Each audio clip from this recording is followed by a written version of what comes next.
Right, I don't know how much battery I'll have left on this, but I'm recording with the Foxeer Legend 3 on 2K. My brand new Sonic 64 bought off Julian.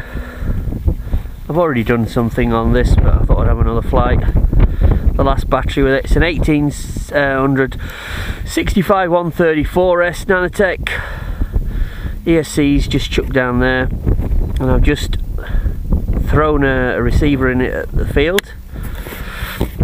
How do you launch it? Everyone says. Ooh. Well, you know, pretty much like this. No throttle.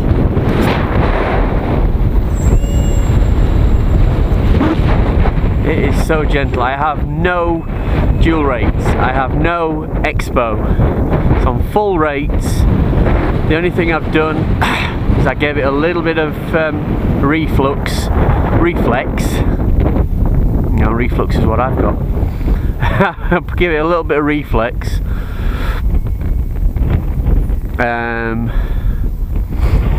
On the control surfaces, and I've had to actually feed in some down. So basically, you have the no reflex at all in it is needed, I think. So I'll probably retrim it.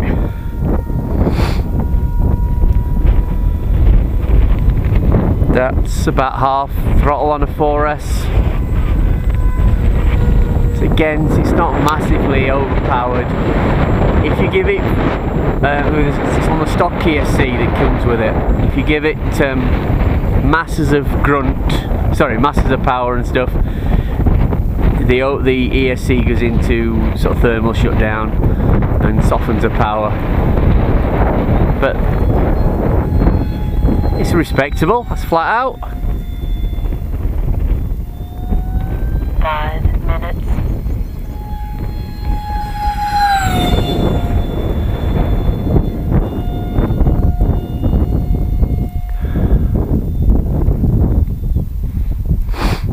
And now she's on a glide. And with that big wing loading and the lightweight, she really does glide lovely. Julian's half regretting selling this to me after seeing it fly today. It really does handle the wind well. If you're after something super fast, get the F1 or even a Z84. This isn't it, not on the stock trim anyway. You'd need to stick a great big ESC in and a bigger motor and all that kind of stuff. And that's probably not what this is about.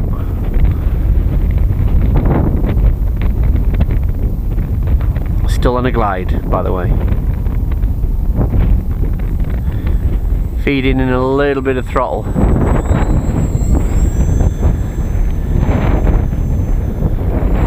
Oh, nearly.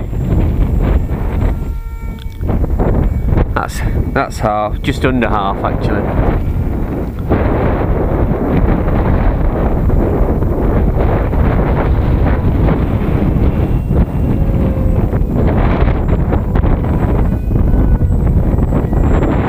She'll loop at half throttle, no problem.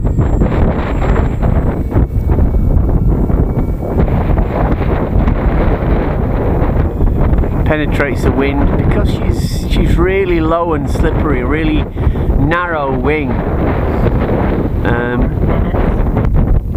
She penetrates really well, even though she's not got masses of power.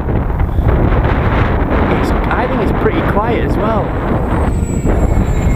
You could fly this in a park, no problem. I don't think it'd upset, you know, the neighbours and dog walkers too much. Some things are going to always upset somebody. I flew the F1 earlier and I had a little bit of a brain fart. I went too low behind the hill over there where this car's just coming from.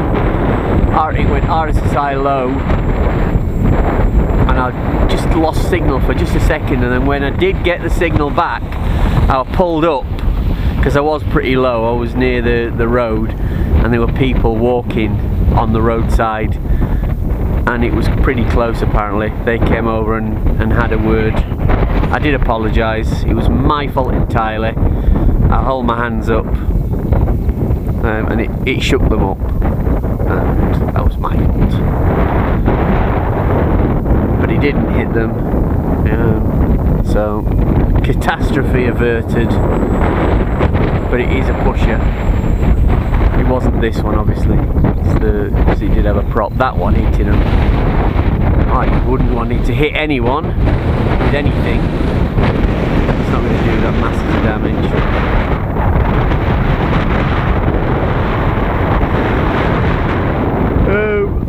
I've been setting the timer for about 6.5 minutes. But if you just poodle this thing round, that 1800 4-cell lasts 10 minutes easy. I think I got 10 minutes out of it last time, and it was down to about 3.7 volts per cell. 2 minutes. So, and my plan is with this one is to stick, I've got a Runcam micro camera on it, the one, so it's the one without voltage. So I'll put that on, and a little lightweight VTX. I think I've got like a 200 milliwatt VTX Eachine one, and I will try it without any filtering to begin with. I'll put it straight from the 4S balance lead, and I'll see if I can get away with that. If not, I haven't got a lot of room to work with in there to start putting PDBs and filters and stuff in there. My plan is to put the camera on the nose, and I'll probably have to bury the VTX in the foam somewhere. But that's under half throttle, and that's just pottering around.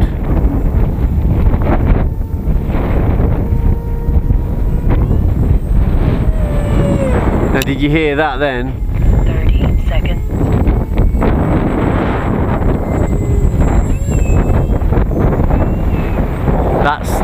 That's the thermal shutdown. I'm going to do that overhead, see if you can hear. I'm not recording, I'm not just talking to myself. So it is getting warm because it's cramped in there. The ESC is right. 7, 6, 5, 4, 3, 2. Yeah, you hear that? That's not the battery that's dead. That's the ESC that's going into thermal shutdown if I try and give it too many amps, because it's getting warm.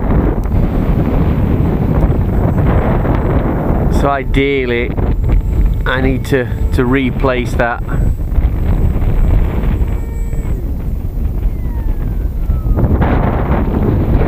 On a glide. Still on a glide.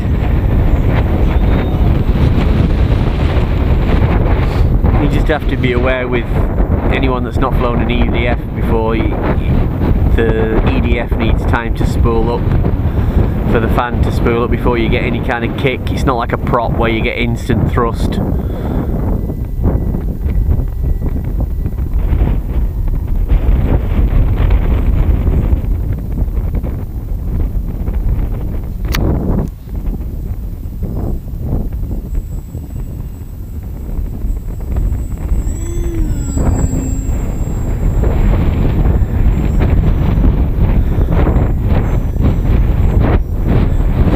Be good actually to deck this out with LEDs and flying around. Although I'm probably gonna do that maybe with the wing. Or the C1, I don't know. Or even a Talon.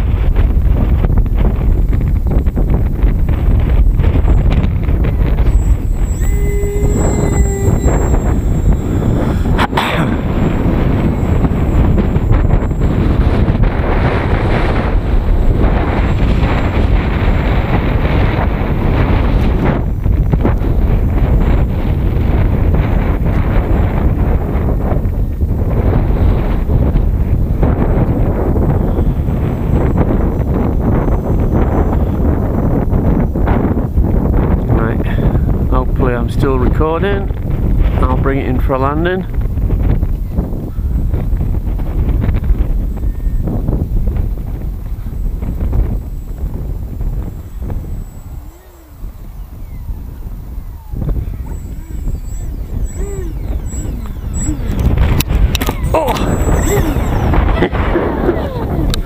Oh man, I put a bruise on my wing.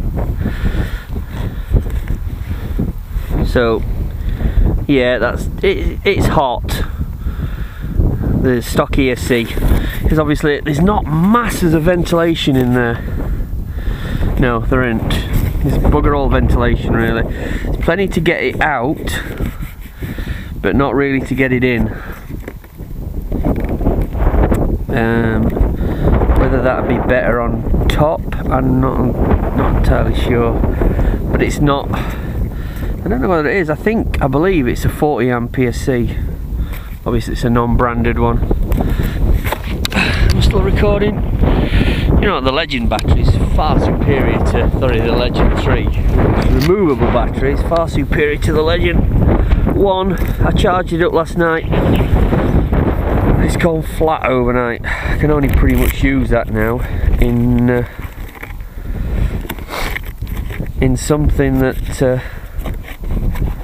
I can power it from as we're going along, like the Talon. But seeing as I've got the Legend 3, I don't use it as much because the Legend 3 is a better camera, particularly on 2K mode. There's 2K at 50 frames per second, I believe, or 4K at 30. Again, what have we got? 375, 374, 375, 374, 15.01 volts. So, plenty of power left.